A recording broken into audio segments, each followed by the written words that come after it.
За ингээд Төв аймгийн Дэлгэр хаан сум Тарамцгийн улсын урд өвөрт дуутай хад. За бидний бас хэлж саншилснаа цогтны хадны хүчээс тэр ирлээ.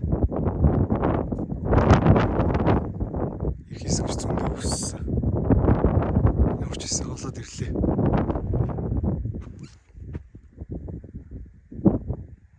Тэгэхээр гайхалтай байна.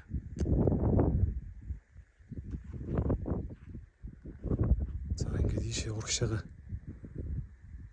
Төв аймагтаа залгаад дунд говийн нутаг эхэлж байна.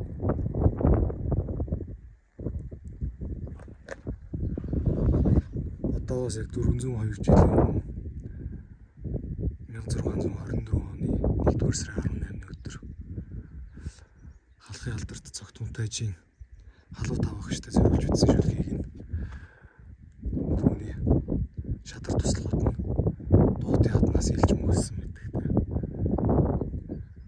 Тэгээд дуутын хадны өвчг бол сонгод монголчгийн гайхалтай нэг дуран дурсгалын төлөөлөл нь 402 жилийн өмнө Монгол хүний оюун бэлэг гүн ухаан ямар хэмжээнд байж вэ?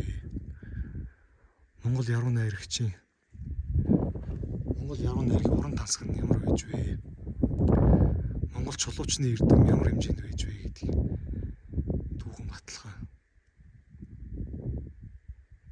Монгол үндэстний хувьд бол хадгалж үлдэх ёстой, хамгаалах ёстой юм том үе